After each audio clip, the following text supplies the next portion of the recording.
Welcome to Nasdaq TradeTalks. I'm Jill Malandrino, Global Markets Reporter at Nasdaq. Joining me for the segment, we have Tilley, Chief Economist of Wilmington Trust, to discuss if the U.S. economy can continue to outperform and why investors need to be realistic about market expectations. Luke, it's great to see you as always. Welcome back to Trade Talks.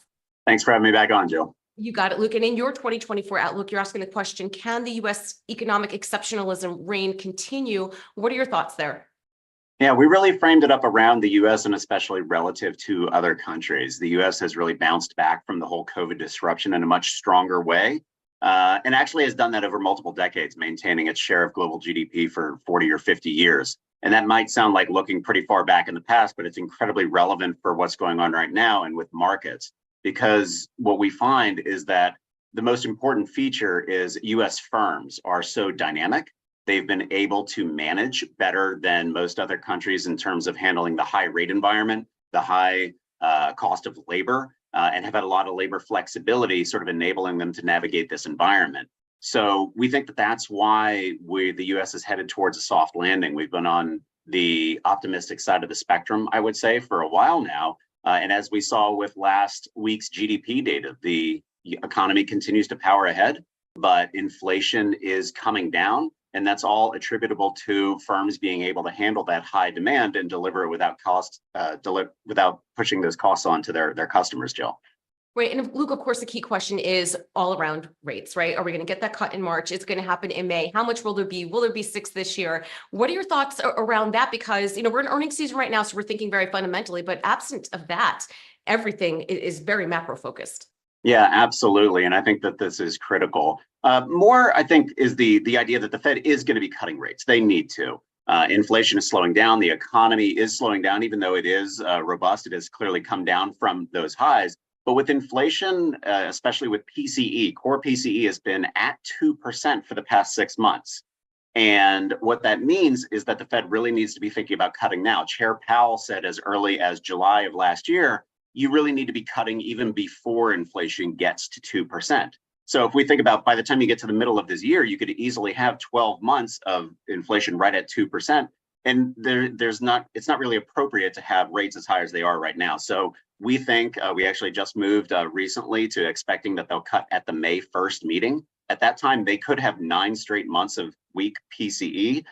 They could move in March. But I think that what they're going to do here, same as on the way up, if you recall when they were hiking rates and they wanted to slow things down, they said, every other meeting, we think maybe we'll raise it every other meeting, going from hiking at every meeting. And I think that they'll try to put in sort of that slow cadence and say, okay, even though we're cutting in March or May, don't get excited, investors. What we're going to be looking at is every other meeting right now. So that would still translate to the forecast that they have right now. But with our view of inflation, as you get past that, even though that's what they're going to communicate, by the time we get to mid-year, we'll be looking at 100 to 125 basis points of cuts that'll be well in train when we reach the end of the year. So if they telegraph every other month, is the market ahead of itself? Do you think that the expectations are realistic? I mean, we were hitting, all-time highs virtually every day last week.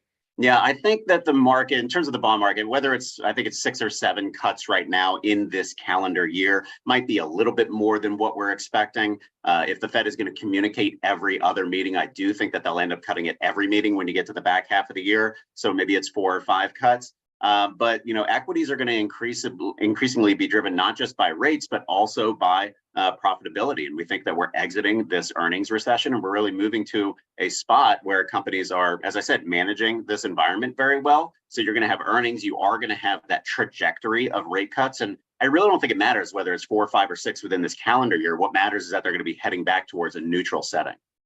So with the expectation of an economic soft landing and the Fed telegraphing its message, companies being able to navigate this environment, how are you thinking in terms of allocations?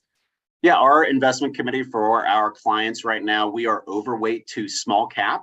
The valuations there look much better, much more attractive than they do to large cap. Now, we're still equal weight to our benchmarks in large cap. They've just obviously run a lot more, and we do expect some positive things there. But small caps really haven't participated in the rally as much, still about 15% below their peaks from January of 2022.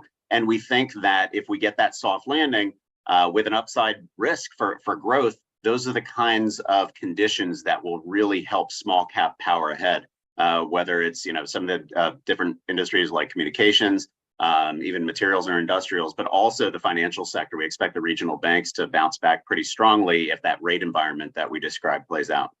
All right. Appreciate the insight as always, Luke. Thanks for joining us on Trade Talks. I'm Jill Malandrino, Global Markets Reporter at Nasdaq.